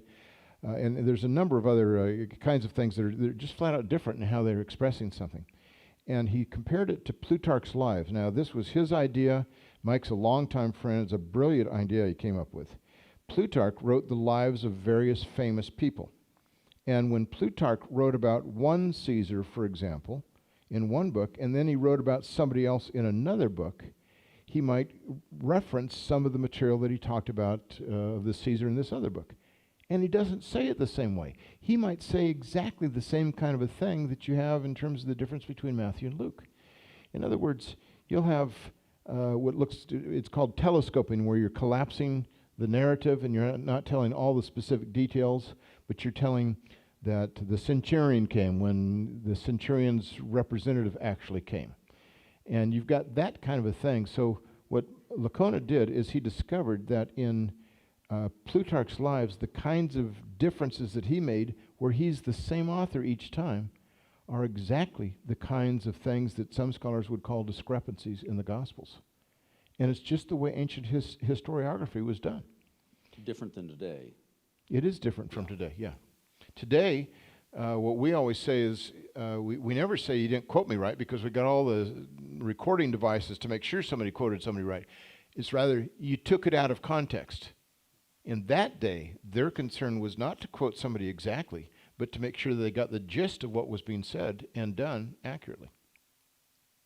So, just some broader questions. What would you like the public to know, our general audience, or to understand better about biblical scholarship, about what we do. And we all do slightly different things. But when we're trying to bridge that gap between the academy and the laity, what are some things that you really want them to know about us, what we do? I think non-scholars, at least non-biblical scholars, they will look at the Bible as a very personal issue because it speaks in authoritative terms like no other book does. And in the academy, sometimes, in fact, I think too frequently, when we treat the Bible, we treat it as though it's a textbook that we can analyze without it also being a book that informs our lives and teaches us. And so what I would like lay people to do is remind scholars that we are not the authority over Scripture, but Scripture is the authority over us. And at the same time, I would like scholars to inform lay people that you don't read the Bible as though it's a 20th century history book. It was not written for that purpose. Doesn't conform to our way of doing history. Each one of these evangelists, the gospel writers, has a message to communicate. And it's not just a message of here's what happened. That's part of what they're saying to make sure that it's grounded in history, but it's also shrouded in mystery. They are trying to inculcate faith in Jesus Christ. And frankly, the Bible is the church's book. When scholars who are not part of the church are examining it, they're outside of that scope. And I think sometimes they do a real disservice because they can't grasp fully what the intention is. Okay, I think we're going to move on now to audience questions. And I think we have some people who might be roaming around with mics. So if you want to ask a question in the mic, raise your hand. We will give priority to the questions that are asked from the audience. If you don't want to do that, you can also text in your questions. But I'm going to begin with a question that we already have had texted in. And it's a question about the Orthodox Church. So you mentioned the Orthodox Church, and somebody was asking, are you talking about the Greek Orthodox Church? And if not that, what do you mean when you talk about the Orthodox Church? That was in the quotation from M.M. al-Azami. And what he meant by that was not the Eastern Orthodox or the Greek Orthodox Church. What he meant was that which rose to become what Catholics and Protestants today and Eastern Orthodox would all agree in terms of the essentials of the Christian faith. There were 7 different creeds that all 3 branches of Christendom would agree on. That's what he meant by that. And that's what I meant in that discussion, in that context. So they got the words right, but they took it out of context. Yes. Yes. And again, if you have questions, hold your hands up high, and then our mic... so we've got one in the back if you want to roam back there. So our mics will be roaming around. The next question that we have is, why do you think scholars like yourself seem to have such a difficult time making their evidence known / believed to the general public in a more meaningful way? Well, I think I do pretty good at getting that. I do think that scholars tend to be introspective and not be concerned about the broader implications of their studies. And frankly, I was perfectly content to do my biblical scholarship without relating it to lay people until Dan Brown's Da Vinci Code came out. And then I was asked by a couple of other scholars, professors, to co-author this book, Reinventing Jesus. And that's the first book that I've written that was meant for a lay audience. But it's been something that I'm beginning to learn, that we need to be able to communicate what we're doing for a lay audience so they can see what the significance of this stuff is for their lives too. And at least I'm trying to do that. And I try to communicate about textual criticism. It's hard for me to believe that I could speak for an hour and a half to a group of lay people in South Dakota about textual criticism, and none of you is asleep yet. That's pretty impressive. So hopefully it was interesting, and I think you see that it was very relevant. Yeah. Excellent. We've got a question there in the back. Sure. Am I on? All right. Who's First of all- asking this question? My name's Alan Gentry. Okay, if you can raise your hand or something, then I can, okay. The question I wanted to ask was, you argued in your lecture that as time goes on, we get closer to what the definitive Greek text is. If that's the case, then how can we have any confidence in ever reaching what a definitive text is, especially when we look back over the past in the history, especially during the time of the Reformation and the formation of the King James Bible? Okay, good question. I do not think we can be confident that we've ever arrived at the definitive text in every particular. I don't think we're going to know that this side of heaven. There are places where I don't know what the original says, that other scholars were just not sure what the original text says. But what we can be confident of is that this is not affecting any essential Christian belief. And one of the ways you can tell that is if you look at the Greek New Testament that stands behind the King James Bible and the Greek New Testament that's used today that has been produced over the last 500 years of scholarship, there are 5,000 differences between the two. And yet the doctrinal statements that the church embraced back then have not changed. So no essential doctrine is impacted by these things. There are a lot of things that are impacted. There's an extra 12 verses in Mark's gospel and an extra 12 verses in John's gospel in the King James Bible that are not in modern translations. But it doesn't affect any essential belief. Thank you. And we have a question over here. Yeah. Hello. Testing.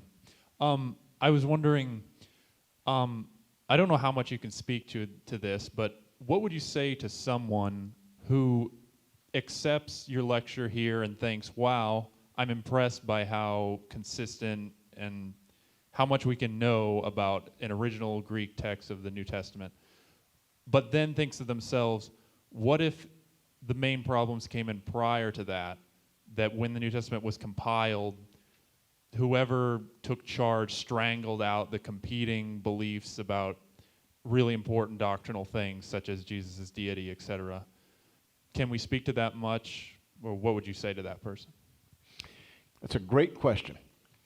What Bart Ehrman tried to demonstrate in his book, Orthodox Corruption of Scripture, that his popular book, Misquoting Jesus, was based on, was he tried to pinpoint when so-called Orthodox or proto-Orthodox scribes changed the text to conform more to their, not that it conformed more to their beliefs, but it clarified, they clarified the text so it would fit what their beliefs were. But he actually, in Orthodox Corruption, was not arguing that they changed the essential meaning of the text. So it's these proto-Orthodox scribes that as church doctrine developed, the church, this is a way an Oxford scholar, Alistair McGrath, has put it, is that the beliefs that Christians have had for centuries, our deposit of faith, our deposit of what we should believe, is in fact the Bible. That's the final revelation from God of what we should believe. The church does not have the right to invent things. What we have the right to do is go back to the Bible and see what it says about Jesus, what it says about God, what it says about the Holy Spirit, what it says about all things that it discusses. And what McGrath pointed out in his book, Genesis of Doctrine, is that the church takes these ingredients, if you will, that are the Bible, and puts them together in such a way that ultimately they are able to recognize this can only fit this kind of a model. Let me give a concrete illustration. If you had blind men who were trying to describe an elephant, and each was feeling a different part of that elephant, their description, when you put it together, you'd say, that's just flat out a contradiction. It's not the same animal. But as you go through that and start putting these texts together and you say, it can't have a discrepancy. This is, at least at the core, going to be telling the same story. Then you discover it must look something like this. McGrath uses that when he talks about the doctrine of the Trinity. And I think in the New Testament, the belief that God is three persons in one being is not a belief that the apostles probably ever consciously came to. And the way I like to illustrate this is When you get to the Council of Constantinople in AD 381, where it's the first time we have a doctrinal statement about the Trinity, if you were to read that, or the Council of Chalcedon in 451, and read it to the Apostle Peter, my guess is he'd say something like, that's interesting. I never thought about it like that. Let me get back to you. But then when he gets back to you, he says, that's what I've been trying to say. I didn't quite realize that's what I was trying to say. So the deposit of revelation that these authors are describing about who God is and these great theological truths of Scripture, they didn't fully grasp themselves. And this is what I was mentioning in your class earlier, that it took them some time, I think, to come to believe in the deity of Christ. Not that they denied it, it just wasn't even a category for them to even consider until the Apostle Paul kind of talked about that with the rest of the apostles. We have a question in the back? Why would we have such wide ranges of dates for some of those ancient documents? And then are those educated guesses by some of the experts, or do they use carbon-14 dating, or what is the basis for those? I'm not sure what wide ranges of oh, you're thinking about this early papyrus. The reason for that one is because there's so minimal material that we can only examine some of these letters, and it's hard to read it for one thing, and you just don't have enough material to make any kind of firm statements. But when it comes to other manuscripts, normally, actually the older we can get within a century and frequently within a half century as to what the date is. Carbon-14 has been used on some documents, not typically biblical documents, but carbon-14 is a destruct method. It actually destroys some of the material it's testing. And you can't just destroy the parchment or the papyrus that this text is written on, because that might be much older than the actual ink. Somebody could have a parchment leaf for 100 years before he wrote on it. That doesn't tell you the date of that text. So you actually have to destroy some of the text. And there's not a whole lot of people that say, yeah, go ahead, I've got this old manuscript that's of the Bible. It's probably worth about $100,000, $500,000. Go ahead and carve away a couple letters there. I don't mind if you get rid of those. So you don't have people doing that very often. But the times that it has been done, it's confirmed the dates that paleographers have already come up with. And carbon-14 testing is not an exact science either. It depends on a number of factors as to what the range is going to be. But paleographers date manuscripts on the basis of known manuscripts that have dates in them. And we compare the handwriting and other features that are going to tell us this must be within this range. So for example, if a manuscript is written where the letters are sitting on the line, it's kind of a notional line. They actually didn't use ink, but they used kind of an awl to indent the lines so they could find out where to make these texts straight. If it's sitting on the line, we have firm evidence that that's from the 10th century or earlier or older. If it's hanging from the line, it's from the 11th century or later. And there's a number of different features that we see in numerous dated manuscripts. If some of you know Greek, you'll know what a breathing mark is, a rough breathing and a smooth breathing. And we know that through the 10th century, they used squared breathing marks. After that, they used rounded breathing marks. You know that a majuscule or capital letter manuscript is what all of our earliest manuscripts are through the 8th century. Beginning in the 9th, we start getting cursive handwriting or minuscule hand. So these are firm dates that we can apply. And within that, then you start seeing what's called ligatures, where you have letter combinations well, you have this, for example, in British English, like archaeology, where you have the A and the E, they share a side in older British English. We'd get that's called a ligature, where you have a two-letter combination. And you can actually date a printed book by whether it has that or not. If you see a book like that, you're almost certain to say, this probably comes from England and it's not in the second half of the 20th century. So those are things that we can even date from printed books. You get those things in manuscripts, and there's ways to tell with a fair precision what it is. I'm going to give one illustration. There's a fellow by the name of Kurt Aland who started the institute in Münster called the Institute for New Testament Textual Research, Münster, Germany. There was a man who got a New Testament manuscript from the 13th century. He wasn't sure what the date was. He acquired it in New York City. I knew the fellow. And he and another person who worked in New Testament manuscripts to a degree, spent a year trying to determine what the textual flavor of this particular manuscript was and what the date of it was. They spent an entire year to do this. They both came to the conclusion that it was 13th century, it's just 2 Gospels, and that it was probably what's called the Byzantine text. That's kind of the text that stands largely behind the King James Bible. So they bring this man, or he brings this manuscript to Münster, Germany, and meets Kurt Aland. Aland, everywhere in this institute, I spent one of my sabbaticals at this institute, it says, nicht rauchen, no smoking. And that applied to everybody except Kurt Aland. So he comes out from his office when he discovers, hey, a new manuscript is brought into this place. We want to show it to you. And he says, oh, that doesn't happen every day. So he's smoking a big cigar.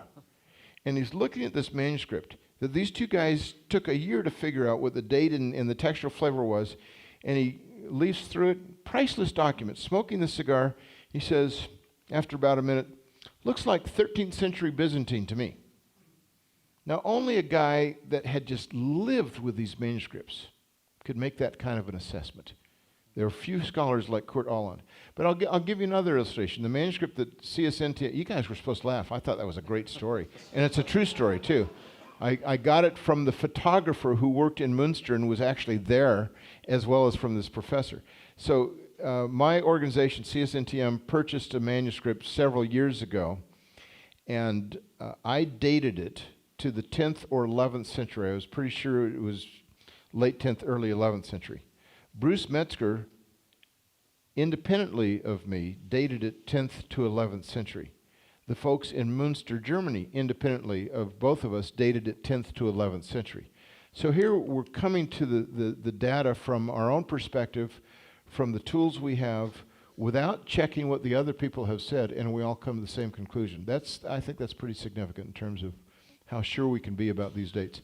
Some of them we don't know within sometimes more than a 100-year period, but others we know within even a 50-year period.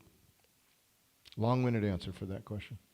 We have a question about the Synoptic Gospels. So if there are differences between the Synoptic Gospels, how does that influence the way that you think about the inspiration of the Bible? Well, I think they're giving portraits of who Jesus is, and I think that I think sometimes the question we're asking about that is a question about, shouldn't they say exactly the same thing if the Bible's inspired? And my response would be, no, they're trying to give us a different impression of Jesus, a different portrait. Matthew is portraying Jesus as the king. Mark is portraying him as a servant, and a servant and a king don't necessarily correspond. So the way Mark portrays him in different places, he looks much more like a servant. Mark doesn't have the genealogy of Jesus. Matthew does, taking it all the way back to David and even Abraham. And so you've got those kinds of differences that are not discrepancies, but it's a different impression of what really caused them to embrace Jesus. And Luke looks at him differently. John looks at him as the Son of God. So Luke is almost man for all seasons. So there's different ways in which they view Jesus. What this is sometimes called is rhetorical criticism. And I have been absolutely fascinated for decades on why the biblical authors speak about Jesus the way they do. It doesn't affect inspiration. In fact, it gives me a much greater appreciation for him. You can't possibly put in these 4 books everything about Jesus. But when you get different perspectives, now we can see some different things that help to enrich our understanding of who he is in ways that just one kind of a one-size-fits-all portrait would not work. By the way, there was in the late 2nd century a man by the name of Tatian who put together all 4 Gospels as one narrative. It was called the Diatessaron, or 4 through 1. So 1 through 4, I'm sorry.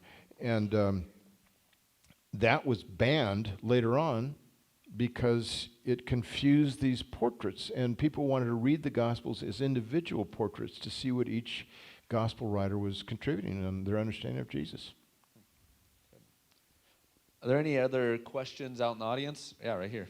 Well, first of all, thanks for coming from Texas to sunny South Dakota. We invite you back in February and January. Oh, it's right. much warmer.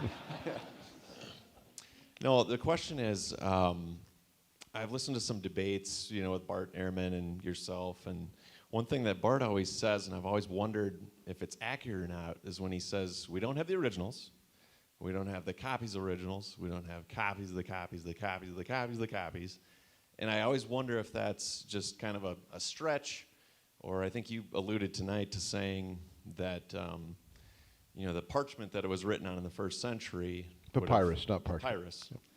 Would have disintegrated or something. So my question is, something like John that was written later, how do we know we don't have the copy of the original, or at least a copy of the original, not copies of copies of copies of copies? Oh, That makes sense. I think we probably do in a lot of these cases, or at least portions of these Gospels. If you have, let's say Bart Ehrman says in one place in Misquoting Jesus, said, we don't have the originals of 1 Thessalonians anymore, and we don't know why they disappeared. Well, I think we do. They were copied and copied and copied. And so these scribes would have copied that original document and over again. And then the church, I don't think, had a view of relics that the medieval church started to pick up. We've got enough pieces of the cross where we could build Texas Stadium 2 times over, I think. All this relic business was something that Luther condemned. He said, we have Jesus in the Bible, in the New Testament. That's where we need to see him, not get all these silly relics. But these copies that they made, I think the church was far more concerned about getting the good news about Jesus Christ out to people in the Mediterranean world than they were about necessarily getting a perfectly accurate copy. Some of them made more accurate copies, some made less accurate. The translations, they still called that the Word of God. They called it the New Testament. The Quran, the only true Quran, is in Arabic. All translations are interpretations. So there's a different attitude between these two world religions about how they view their sacred texts. So I'd say Craig Evans, that's a name I don't think we've mentioned tonight, but he recently was the featured actor, I guess, if you want to call it that, in a movie called Fragments of Truth. And he argued in an article that he wrote and in this film that the original manuscripts of the New Testament probably lasted for hundreds of years. Now, I'm in the film too, there are a bunch of others are. I don't agree with him on that. I don't think they would have lasted that long, but he was basing it on some ancient Roman libraries where the average classical text might last for 300 or 400 years in these libraries. My point is that the New Testament manuscripts, precisely because these were the manuscripts related to the life of Christians, would be copied. That's their lifeblood. That's the only way they really know about Jesus. So they're going to copy them far more often than if you copy something of Plato or Aristophanes. It's not something that your life depends on. So you're going to get a lot more copies, which means they're going to wear out more often. But that also probably means that the originals would have been copied far more often, not just a single time. Yeah, in the back. Hey, I'm sorry I showed up late. I just got here like 15 minutes ago. Yeah, we noticed. Yeah, I know you did. I know you did. Well, hey, listen, I have to thank you for your Greek syntax. I bought it 21 years ago, and it's in my backpack still. So thank you. You haven't opened it yet? Is that the thing? No. I'm going to make you sign it later. You'll see. Okay. So my question is, I'm a Paul guy. And when I study Paul, I notice that Colossians and Ephesians are different in language, especially the hapax legomena is different in Colossians from the rest of it. So how do you deal with the Deutero-Pauline issues within the Pauline corpus? And what does that tell us about early Christianity? That's more of what I'm interested in. And I'd love to hear more about rhetorical criticism because I studied a little bit with Margaret Mitchell at University of Chicago. Oh, is that right? So, Oh, terrific. Yeah, so. Wow. Yeah, I know. Yeah, I'm sure most people don't know what hapax legomena are and Deutero-Paulines. You might know that term. But what he's talking about is that there are 7 undisputed letters by Paul, and there are 6 letters that are disputed, sometimes called the Deutero-Paulines, sometimes simply called disputed. And among those that are disputed are Colossians and Ephesians. Now, those 2 letters are as similar as any two letters to each other, as any two letters in the whole Bible, except perhaps for Matthew and Mark. I think they're even closer than Matthew and Mark are. And yet, there's only one verse that's identical between Colossians and Ephesians, and that's about Tychicus.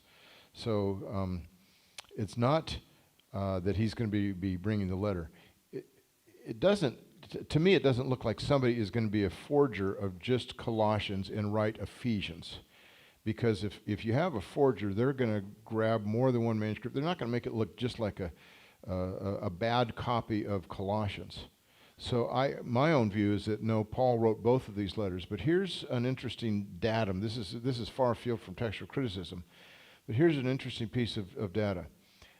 Eusebius, who wrote his ecclesiastical history no later than AD 324, a year at the latest from the time of the Council of Nicaea. And in Book 3, Chapter 15, he talks about the 22 books of the New Testament that are called the Homologumena, or the books that are accepted by all the churches. And then there's 5 books that are called the Antilegomena, that is, they're disputed by some, but most of the churches accept them. Now, his term homologumena, it's a Greek word that has a technical meaning for Eusebius. And what it meant was that there were 5 great churches in the ancient world: Rome, Antioch, Jerusalem, churches like this. And those 5 churches, what he did is he looked through the annals of church history, and he could trace all the way back to the 1st century AD that there was a unanimous affirmation of those churches that these books were written by these authors. And Eusebius discovered that for all 13 of Paul's letters. Now, what's interesting is in Bart's book Forged, which is about how we know that the books of the Bible were not really written by the people that are claimed to be.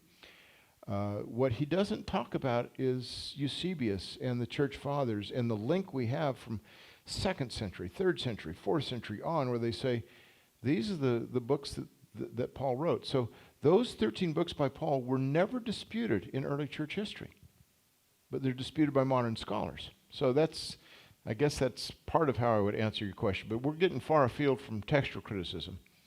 But it's an important question. Yeah, I'm sure you wanted to justify your question because I spent so much time answering. No, I agree. That's fine.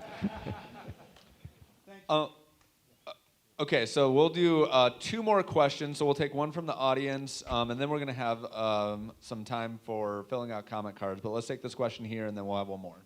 This question will be optional to whether or not you would want to discuss it or not. But I'm concerned about the authenticity of the NIV Bible, and this may be a topic you don't want to get into, but specifically with the word wine in the 2nd chapter of the Gospel of John, where they speak about the variant of the word wine. What do they say there? I don't recall what it says. Well, doesn't call it grape juice, does it? Just, I guess basically regard to whether or not the variant of the word wine includes in this gospel, in the 2nd chapter of John, of whether it means grape juice or intoxicating wine.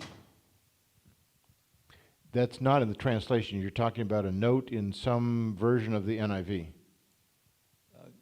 I guess just the standard NIV version that we use in the Wesleyan Church. Well, it's not in the text. I mean, they may have a marginal note that says it might be grape juice. That would probably, if it does, I'm surprised to discover that. It may be Southern Baptists who insisted on that because they had a statement some years ago that the wine of the New Testament might not be real wine. But John 2:10 is so obvious about what's being said there, where the headwaiter tells the groom, normally a man puts out his good wine first, and after that, the cheap stuff.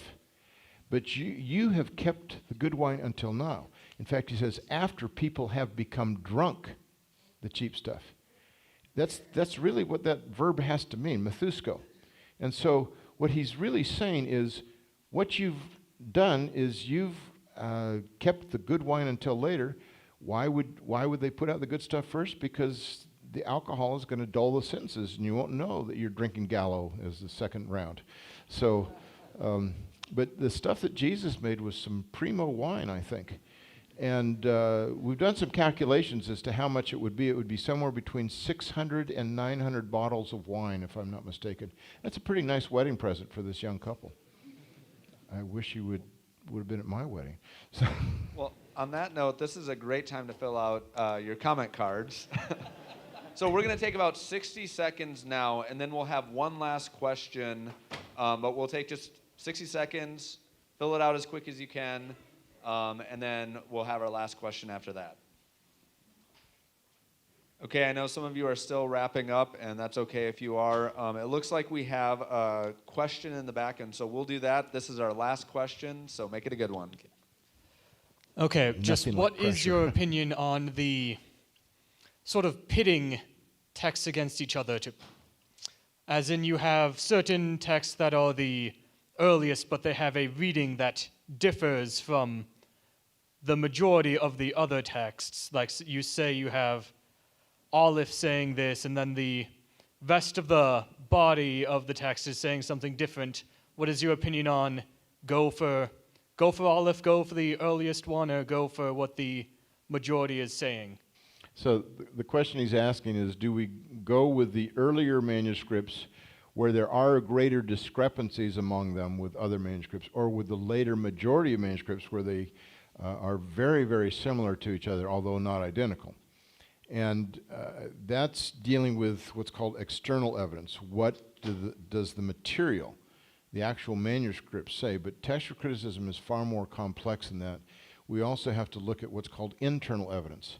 And that has two aspects. What is the author likely to have written, and what is a scribe likely to have done? I'll give just one illustration.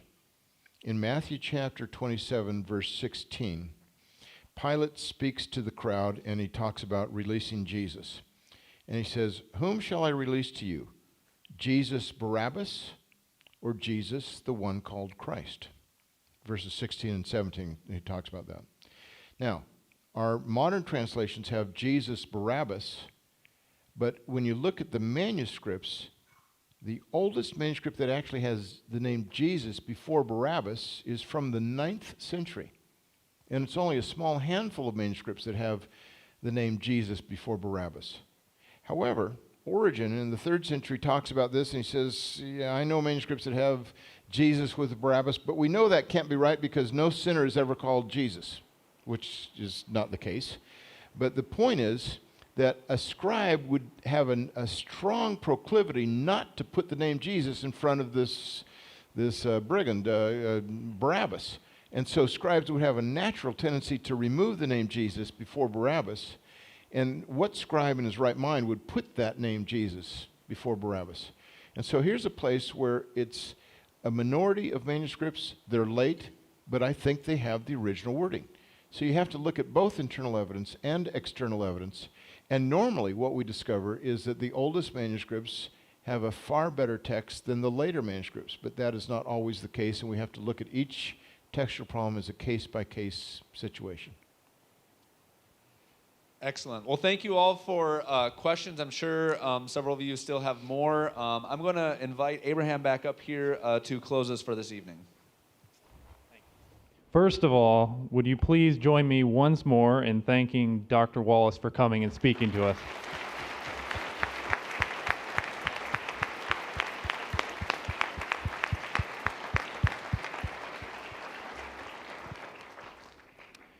We are also very grateful for Dr. Murphy for contributing to tonight's event. Please join me in thanking him as well.